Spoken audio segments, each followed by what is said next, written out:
Okay, Bismillahirrahmanirrahim. Right, so now we're going to be going through self-evident truths. Now, over the next few hours and hopefully by tomorrow, you'll understand why this workshop is structured in this way. Because we haven't started using any arguments for God's existence yet.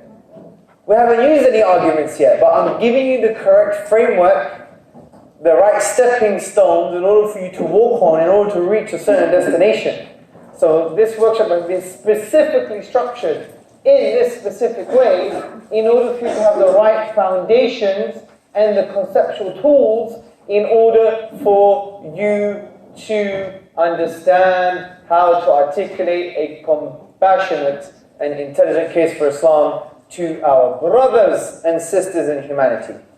So, I want to talk about self-evident truths. And let me start with a story. Everybody loves stories, okay? So, David calls me. And I see on my phone that David is calling. Who is David? David is my old school friend.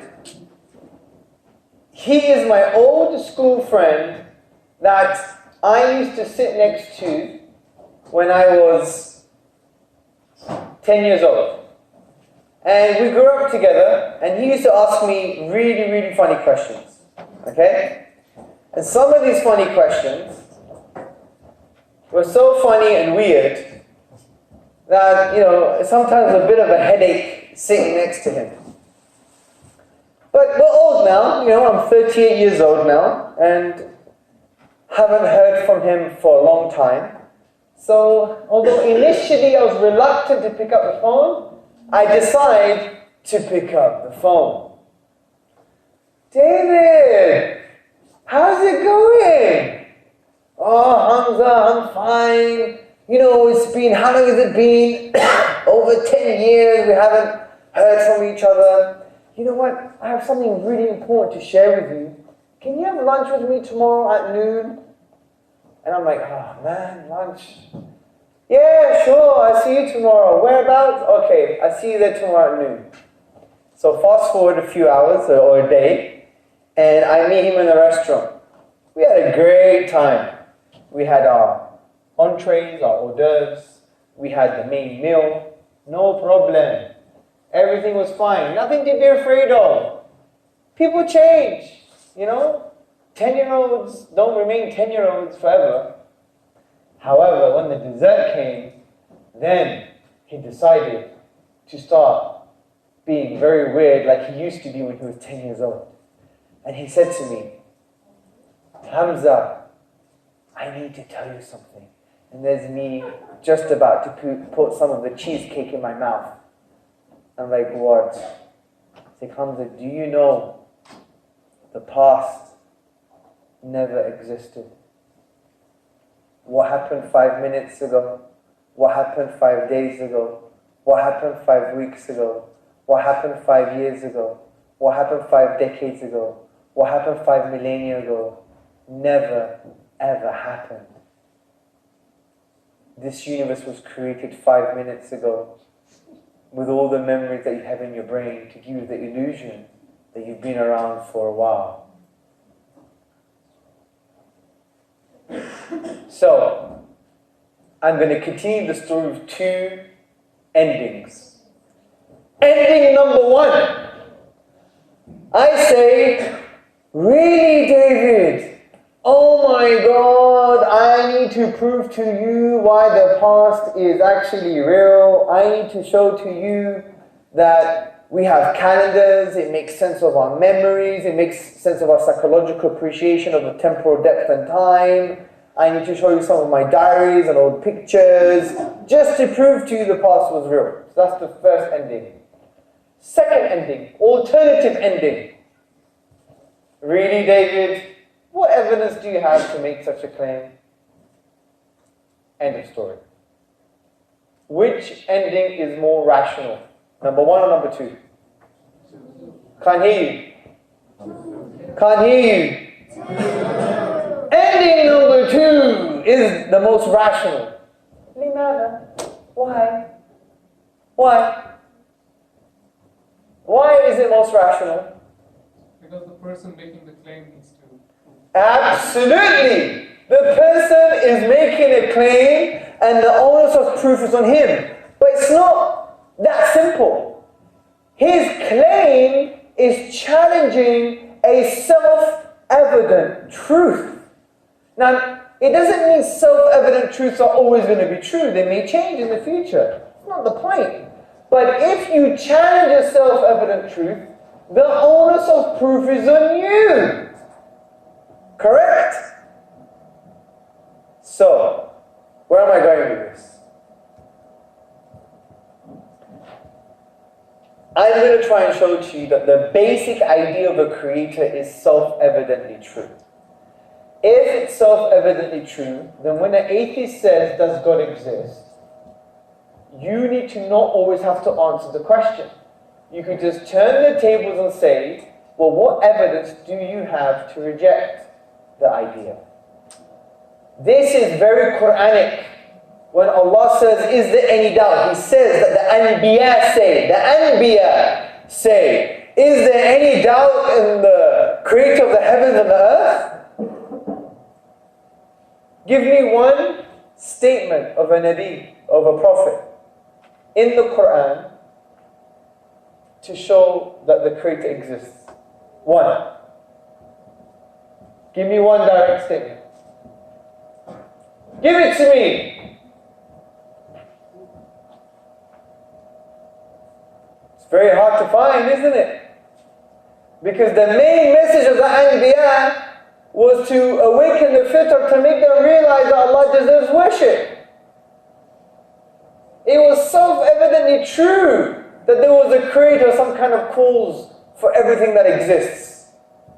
There's probably only 2 ayat only that indicate a direct argument for God's existence, something we're going to address maybe tomorrow, which is the Quranic argument for God's existence, chapter 52, verses 35 to 36.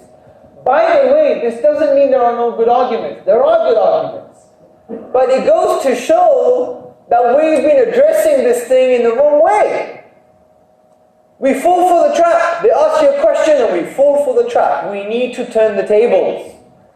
What evidence do you have to deny this self-evident truth? So let me discuss this with you. So, a self-evident truth is a truth that is true by default. It's true by default. Now, it doesn't mean it may not change. It may change. We may have evidence accumulated, and in the future we may go against a self-evident truth. But if something is considered true by default, then when someone tries to challenge it, the onus of proof is on them. So, here are some examples of self-evident truth. The reality of the past. The very fact that we believe the past was once the present is a self-evident truth. We can't really prove it per se, but it's self-evidently true because it makes sense of our experiences, it makes sense of our timeline on Facebook, it makes sense of our memories, it makes sense of our psychological appreciation of the passing of time, it makes sense of our history books, it makes sense of science, it makes sense of so many different things. Can we prove it absolutely? No. It could be that the universe was created 5 minutes ago with all of these memories and all of these photographs and all of these X, Y, and Z, right? Absolutely. But it's true by default because it makes sense of all of these things. If someone challenges the idea that the past once didn't, that the past existed, then they have to shoulder the burden of proof. Another idea of a self-evident truth is that we have rational minds. That we can use our minds and we can acquire and find the truth. This is self-evidently true. Could it be that we don't have rational minds? Yes. And there are some philosophers who argue this. In the philosophy of psychology, you have some philosophers that say, we don't have rational minds. I remember we were discussing this. Because if we were evolved as a result of natural selection or the Darwinian mechanism, then it's not necessarily true that we have rational minds. Why would it be necessarily true? Because evolution doesn't give a damn about truth. Evolution only gives a damn about survival. And it could be that our survival was as a result of false beliefs and not true beliefs.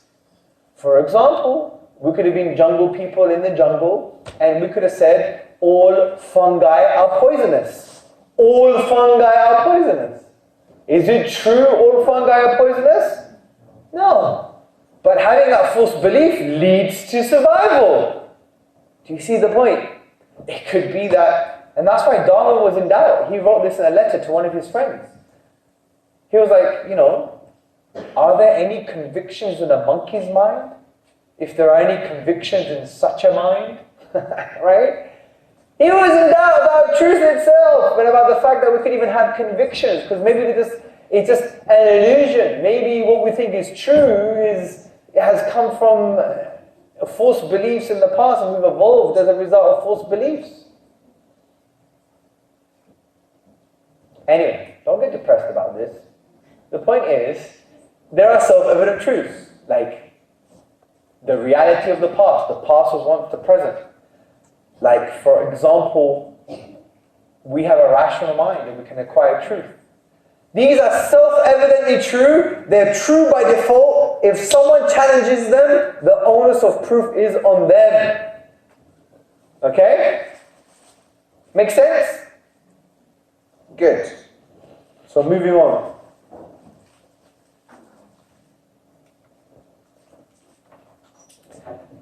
What's very interesting is that self-evident truths have some characteristics. Now, I don't want you to confuse this with criteria. Because if you need criteria for self-evident truth, then they don't become self-evident truth anymore. Right? They don't become self-evidently true. But these are features or characteristics of self-evident truths. Characteristic number one. The self-evident truth must be universal. What do we mean by universal? We do not mean that everyone has to agree. No. What we mean is that it's not the product of a specific social circumstance. So when we say this self-evident truth has to be universal, we're saying it is not the product of a specific social circumstance. I repeat, it is not the product of a specific social circumstance or reality. It doesn't mean that everyone has to agree. It doesn't mean that there must be a majority. It just means that it doesn't come from a specific social condition.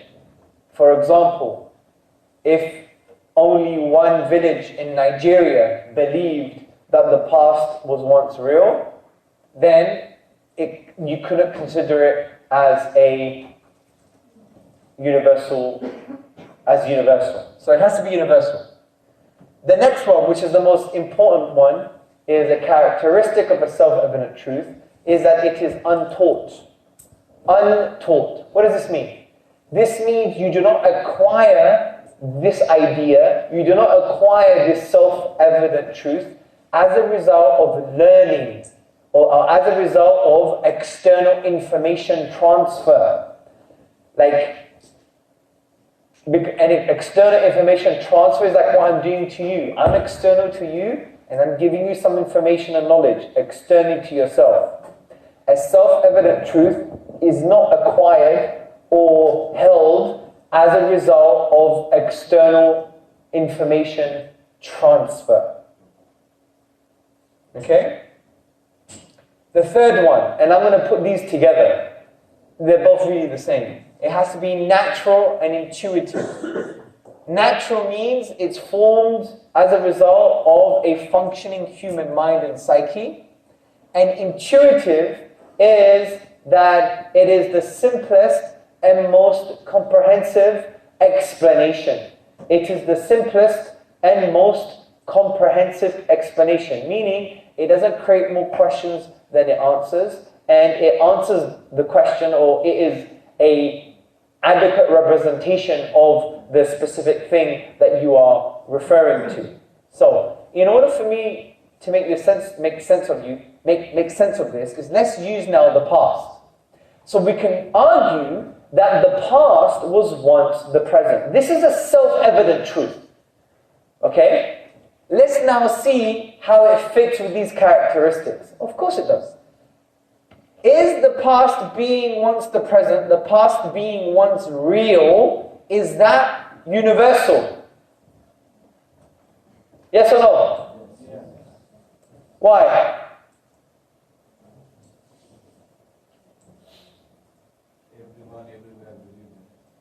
Basically, most people, it doesn't have to be everyone, but the idea that the past was once the present is not a result of a specific social condition. You have people coming up with this idea instantaneously and simultaneously, like the Chinese and the English and everybody else, right? Make sense?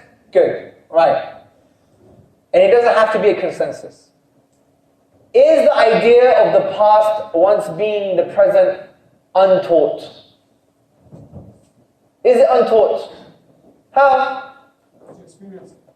Because you don't learn in school, in kindergarten or in primary school and high school, your teachers don't say to you, Hamza, Aisha, Fatima, this the past was once real, right? You don't learn this.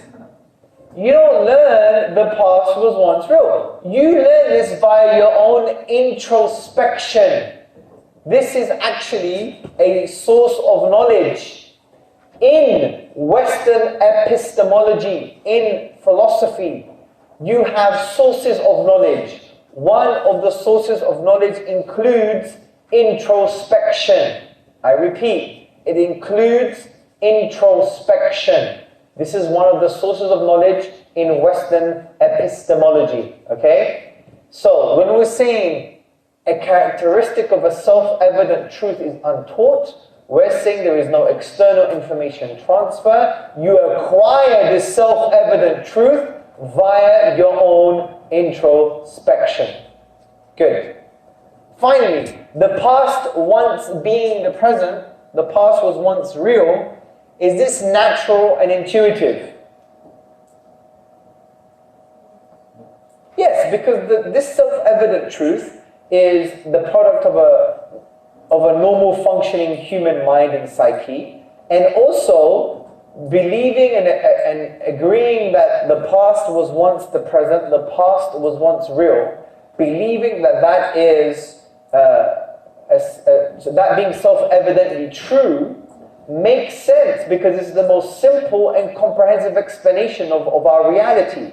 It's simple by virtue of it being simple that you're saying the past was real, and it's comprehensive, which means it doesn't create more questions than it answers.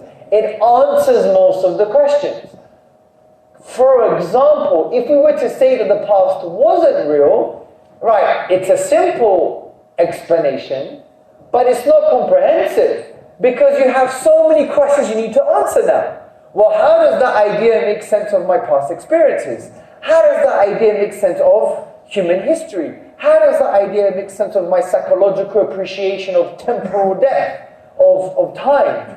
How does that idea explain X, Y, and Z? Do you see the point here?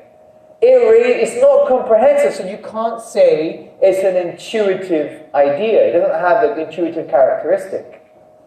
So we've discussed what self-evident truths are. They don't have to be absolutely true, they may change, but they're true by default. If they're true by default, then the one who's challenging them, the onus of proof is on them. Self-evident truths do not have criteria, but they have characteristics. Some of these characteristics include universal, taught, natural, and intuitive, and we've applied this to one self-evident truth, which is the past once being real. Now, let's apply this to Allah, to God. Now, what do we mean by God here? We're not talking about, the being with these names and attributes, Ar-Rahman, Ar-Rahim, Al-Latif, Al-Qudus, Al-Hakim. We're not saying this as a self-evident truth. Because it's not self-evidently true. That's why you need revelation, right? But the underlying concept, the underlying idea the conceptual common denominator, that there is a creator for things, that there is a creator of the heavens and the earth, there is a creator, a designer, an uncreated creator. This is a self-evident truth. And let's see if it fits the characteristics of self-evident truth. So, the basic idea of a creator, or there's a creator for things, or prior causal condition for things, that there requires prior causal conditions for things that exist and begin to exist, is that universal? Yes or no? Yes. I didn't say there has to be a consensus, but is it universal from the point of view that it's not just the product of one specific social condition? Correct? Are you awake? Good. So the idea of the underlying concept of a creator or prior causal conditions for things that begin to exist, that idea is universal because it's not the product of a specific social condition. Correct? Good. Now let's move on. Is this basic idea of prior causal conditions for things that begin to exist untaught? Is it untaught? Yes, because at school they don't teach you that things require causes. You don't understand this. This is as a result of your private personal experiences growing up and as a result of your introspection. Correct? Correct? Good. Is this idea natural and intuitive? Yes, because a natural mind comes up with the idea that things that begin to exist require causes. Is it intuitive? Does it explain things? And is it comprehensive? Yes, because if you said there is no prior causal condition for the universe, you're saying the universe comes from nothing, which creates far more problems than it solves. So we see the underlying basic concept of a creator, which is prior causal conditions for things that begin to exist, or some kind of creative activity, is a self-evident truth. If it's a self-evident truth, then the onus of proof is on who? The one who is rejecting the creator. And that's why Allah is Al-Haq. He is the truth. And as we said in the first session this morning, that we have a fitrah, an innate natural disposition that has a form of primary or proto-knowledge. And that knowledge includes that Allah exists and He deserves worship. And the supporting cognitive studies, you should really do this research. It's very fascinating. There are many cognitive studies that can allude to, because studies change all the time, I wouldn't use them as absolute evidence, but there's a lot of cognitive studies that show that we have an affinity for design, an affinity to apply causes to things, and it's very, very interesting. This particular study was done by Deborah Kellerman and others. So, any questions? Remember, this is not an argument. We haven't started the arguments for God's existence yet, right? But I've given you the necessary foundation so far. We talked about first principles. We talked about the first principles and assumptions. We talked about the fitrah. Now we're talking about the onus of proof, self-evident truths, the nature of self-evident truths, right? So it gives us a sense of confidence in how to turn the tables. And not only that, it gives you the right concepts and ideas that you can start discussing with people, that there are self-evident truths that if they're challenged, then the onus of proof is on them. So any questions? Yes, sir.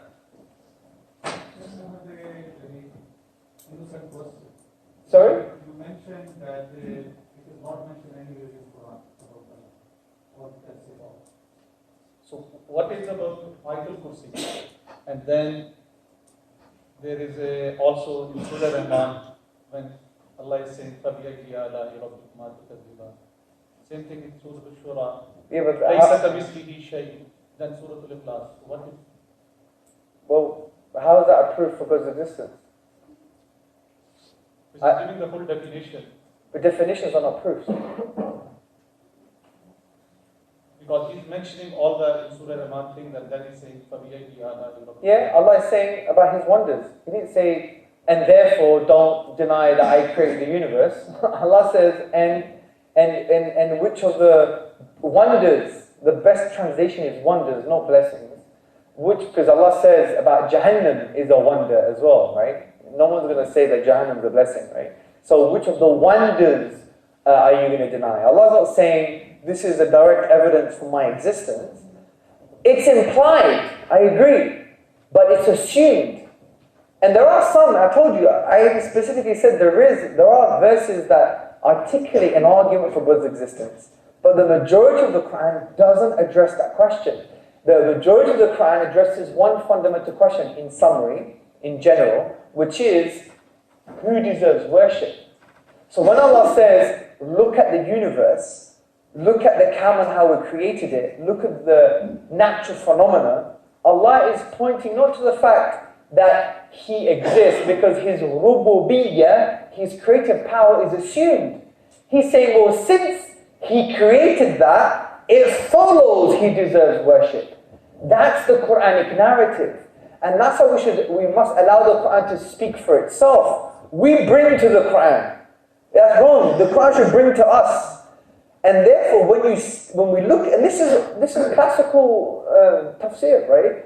When the ulama looked at the Quran, they see that there is a strategy. The strategy is that it attacks the fitrah of the human being to uncloud the fitrah, to awaken the truth within.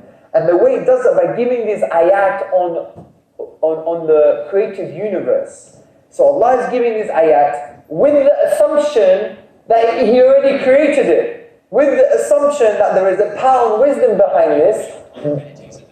Therefore, Allah deserves worship.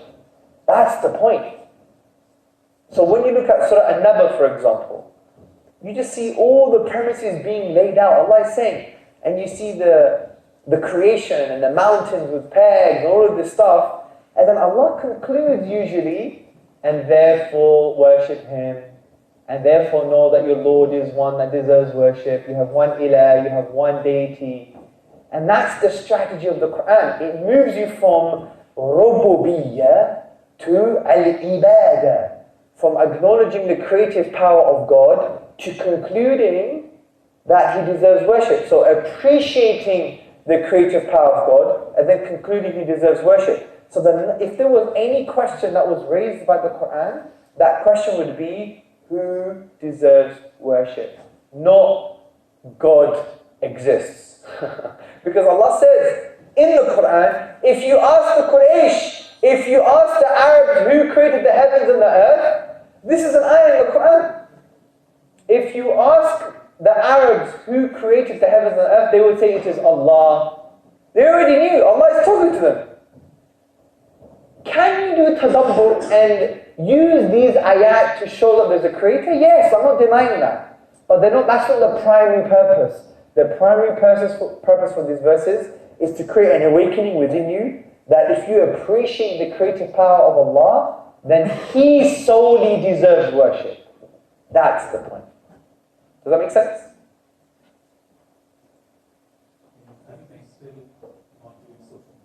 Why not?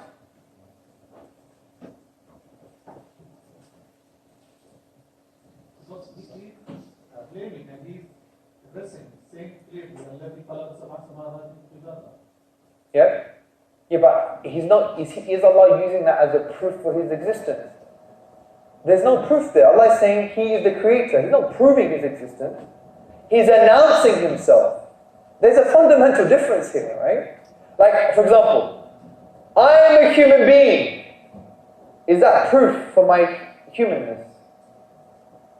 I could be artificial intelligence and you don't know, right? So Allah is announcing to make us realize what we already know. There is a creator with power, with wisdom. If that's the case, He deserves worship. That's the point, my brother, yeah? Yes, sir. Yeah, the point that the brother discussed, in the Quran, Prophet Ibrahim alayhi salam, he says that, I looked at the moon, then I looked at the sun, it's bigger, but they disappear. So my Lord is the Lord who is the creator of all of these things, not the sun, not the moon. Yeah, but those verses have nothing to do with proving God's existence. Those verses are to do with the fact that who deserves worship. And that's why, wallahi, my dear brothers and sisters, right? We must allow the Quran to speak for itself. Because those ayat have been so abused and misused. They've been abused to the level that we think Ibrahim alayhi salam had doubt. If you look at the tafsir, it was a rhetorical argument. Many of us think that Ibrahim alayhi salam was in doubt about something. And this is like almost an insult and a slander to Ibrahim alayhi salam. But that's what we learn because we're not in touch with the book of Allah properly. Those verses have nothing to do with Ibrahim alayhi salam's doubt. They were a rhetorical ploy used in a rational argument to show Allah deserves worship, not the fact that He exists. Because the argument assumes, shall I worship the moon or shall I worship the sun? No, I'm going to worship the creator of all of those. So it's not a proof for the creator per se, but it's implied, I agree, it's implied, but the main purpose of these verses is to show Allah deserves worship. And another point, like you were mentioning about, who has to prove whom, as a matter of test, the time matters. Yep. Right? Somebody says that there was nothing 10 minutes from now, so we can just test it out, wait, take a clock, and test 10 minutes, the 10 minutes passed, so we can test things out, right? No, you can't test that out because the argument is that from the moment I spoke to you, the universe started 10 minutes ago. You could start a clock at that moment, but it doesn't affect my argument. I can say to you, 10 minutes ago, the universe began with all of these memories in your head, with all of the pictures and everything and all that stuff. Putting a clock now makes no difference to the argument. You see? You can't test it. Another point in my mind. And there's actually theories of time, Uncle. It's called the B theory of time. The B theory of time has no past, has no future, and has no present. It's tenseless. So 2080 is happening as we speak, and 1643 is happening as we speak. This is called the B theory of time, which is a theory of time that many physicists adopt. Would you believe it? Very unintuitive. But yeah, so the point I'm trying to say is, don't worry about these specific examples. Worry about the concepts I'm trying to show you. And the concept is, there could be someone who argues against a self-evident truth that seems to be true by default. It could change, but at the moment it's true by default. If someone argues against something that's true by default, then the onus of proof is on them. That's the main point we're trying to articulate, okay? Yes, sir? The onus of argument is on them, I understand that. But in case of Dawah, because I'm trying to, if I don't give the Dawah, he would stay the way he is. How do you know? How do you know? Why do you assume that? Because who's taking the message? Because I'm trying to give him the message. Yeah, and the message should be, God's existence is self-evidently true. Prove to me He doesn't exist. That could be your message. Why not? Okay. Do you see? Yeah. I'm not saying don't give him dawah. But by the way, I'm not saying this is necessarily an argument. It's just an approach for you so you get the right strength and you have the right foundations. Because we spent the morning ensuring that we have the right foundations. From the point of view of first principles and fitrah, from the point of view of understanding self-evident truths, and who has the onus of proof. After this, we're going to start articulating positive arguments. But those positive arguments will only make sense if you have the right foundations, which we've been discussing so far. What you might say, that you are telling God exists, so it's upon you to prove God. That's what I was trying to say. No, why? Because I'm taking the dawah to him, so no. I'm telling God exists. So he says it's upon you to prove God exists. Why do you have to prove that God exists? No, that's why your dawah is wrong. Why would your dawah ever start that God exists? That's the whole point. You don't have to do that. You should say to people, you have a God that deserves worship. Now if he says, well, I don't believe in God, say, okay, fine, well, why? Prove to me why God doesn't exist. turn the tables. You see? So, Yes, sir. if someone provides proof against a self-evident truth, take the example like in the Matrix, it's a self-evident truth that other people exist. Yes. But then Morpheus takes him and shows that actually it's all happening in their brains and other Yes. people don't exist. Yes. It's obviously not true, but does it remain a self-evident principle? No, because I said self-evident truths are true by default. They may change. But if they change, it has to be challenged by someone. It's not the other way around. You're not proving self-evident truths. You challenge self-evident truths. If you do, you need to provide evidence for that challenge. And then once, if your challenge is adequate, then it's not a self-evident truth anymore. Absolutely. Yes, sir. So, Rolando, what if somebody claims a different self-evident truth? For example, claims that, for example, atheism is universal, untaught, intuitive, and natural. Yeah, well, let's apply it. Is it? But I'm saying he would claim that. Yeah, well, people claim many things. People claim that they're like a dinosaur. Yes, there's some people who think that they're alien and they actually paint their skin green. Remember, don't worry about claims. If you had to do your dawah based on people's claims and define yourself based on people's claims, you would be fundamentally schizophrenic. Don't worry about claims as a default position, right? As long as you get your stuff sorted, the foundational concepts, claims become irrelevant after that. But I do appreciate, it's a very good question. Someone can say, atheism is a self-evident truth because it seems to be universal. It's not the product of one specific social condition. Agreed. They also would say, well, it seems to be untaught, right? That I do disagree with because the concept of causality, the concept of prior causal conditions is not made up. Do you see? It's through introspection. If atheism were to be untaught, it would mean that we get taught that causality is real. We don't get taught causality is real. It's within us naturally, yeah? So atheism fails from the second characteristic, and atheism fails from the last characteristic, which is that it's simple and comprehensive. Because atheism by necessity basically says, no creator, universe came from nothing essentially. Alright, is that simple? Yes. Is it comprehensive? No. Raises so many problems. How can being come from non-being, for example? So when we look at these characteristics, we say, well, obviously, atheism is not a self-evident truth. Okay?